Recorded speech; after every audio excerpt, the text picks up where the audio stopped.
Vanessa Graddick. I am here at the Comedy and Magic Club with another episode of Behind the Punchlines. How I first got into stand-up comedy is sad but not, but it was November 1st, 2006, and my mother was diagnosed with breast cancer. And rather than processing my emotions like a normal adult, I said, let me go do something that's totally distracting. And I went on stage for the first time. She is still with us, and I'm still telling jokes, so all works. What inspired me to be a comedian, I think I was always that chick who was in the front row at all the comedy shows, and I grew up acting in the theater and all that, and I was like, you know what, that looks like fun. I think I'm pretty funny sometimes. Some people have told me, and I just did it. Like, I wasn't ready. I think the thing I was most worried about was, what was my name going to be? Am I going to go by my name? Am I going to go by hot and salty? Like, I didn't know, but yeah, I just got up there. The most challenging aspect of being a comedian, I would say, trying to reinvent the wheel.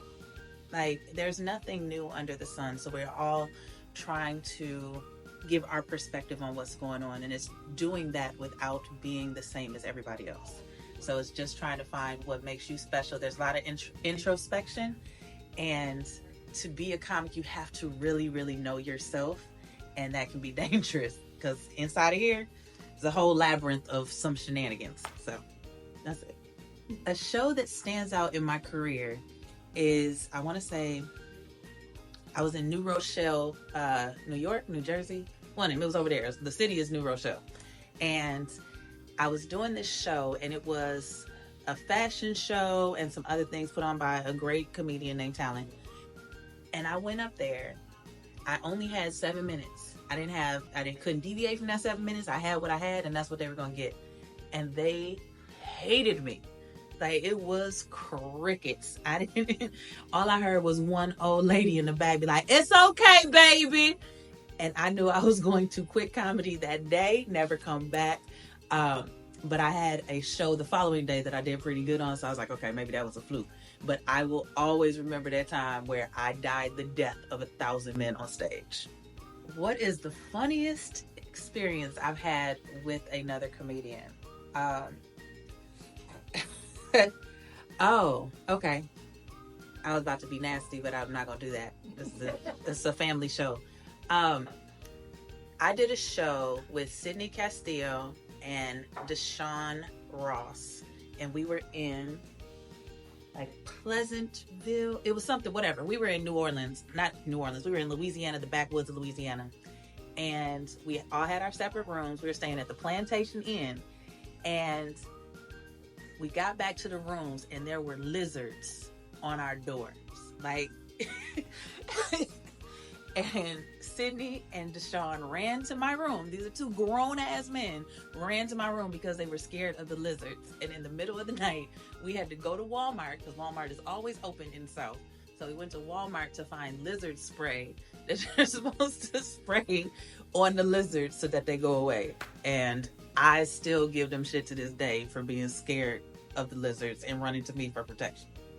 Lizards. Yeah. Oh my God, they were big. They were big. I give it to them, but a time where a joke didn't go over well. How did I handle it? When I first started, because I was a social worker prior to doing comedy, and I was doing a show, and I talked about child abuse, and I basically said that you could beat your kids as long as you didn't leave a mark or bruise. Apparently, everybody in the audience was beaten before because they were not happy with me. So I just pivoted away from there and just went to something completely different, like probably something self-degrading or whatever, just so that I could get them back on my side by hating me as much as they hated me in that moment. Have I ever collaborated with other comedians?